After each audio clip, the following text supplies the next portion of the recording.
spawning over here on the right side of our screen, the blue Protoss player representing Team Liquid. It is, of course, HerO. And yay, HerO! Woo. And his opponent over here on the left side, the red Terran. It is Dignitas SjoW. And Kev, I have to ask, who do you think is going to take this series? Yeah, you have to ask me that, and I'm going for the obvious answer, Ben. Despite SjoW's impressive performance last week against Dimaga, I think Liquid HerO is going to take it. I love his PvT style in general. He looks very solid, and I can only imagine that he's been practicing this matchup a ton, since he did have to play last night against the OGS Supernova. I do not want to talk about the results, guys, because maybe a few of you guys watch us and also want to watch us GSL VODs later on, so I'm not going to talk about it, but obviously when HerO has a Code S quarterfinal against a Terran player, you can imagine him to be in excellent shape against Terran, so I'm going for HerO. Yeah, I can't disagree with you there. He's one of the best Protoss players on the planet.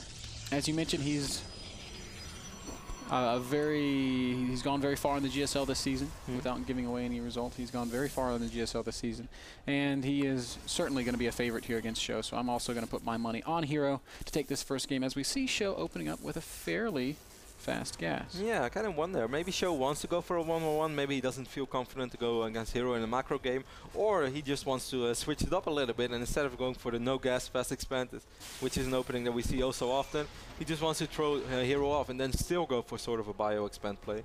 But I'm kind of expecting 1-on-1 also because dual side is probably the smallest map that we still have in our map pool. So if you want to go 1-on-1, then you probably want to do it on dual side, despite this map not being as hard as other maps in the past. Because as I pointed out in previous casts, if a 1-on-1 push occurs over here, you could always get a pylon over here, warp in a few zealots, and if you sandwich a 1-on-1 army, that's always the best way to deal with it. Couldn't agree more, Kev. As we see that Barracks relocating a little bit, perhaps for an add-on. And also a second gas going down for SjoW. So this is a very, very hard teching build. It's looking more and more like that 1-1-1 that you were talking about, as HerO is still just on the one gas. He's probably going to want to be expanding pretty soon.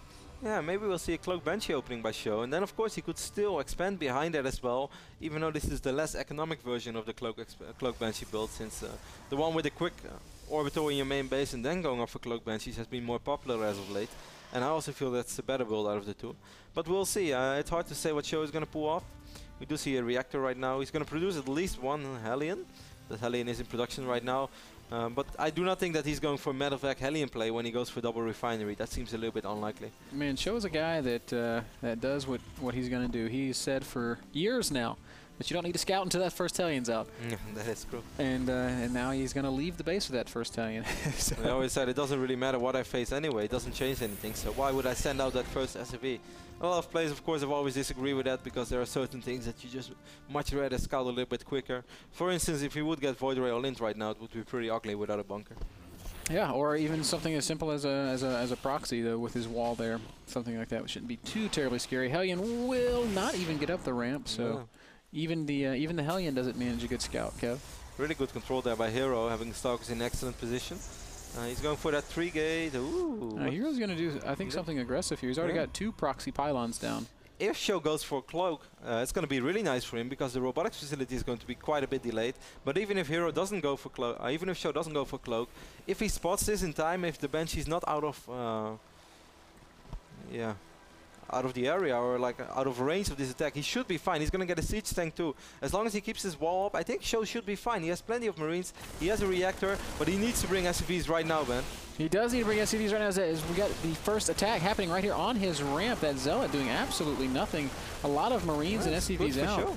And yeah, that's a great fight for SjoW. This isn't really working. This is just 3 gates for HerO. Did I count wrong? No, it is only 3 gates. So this is just a very aggressive 1-base 3-gate build.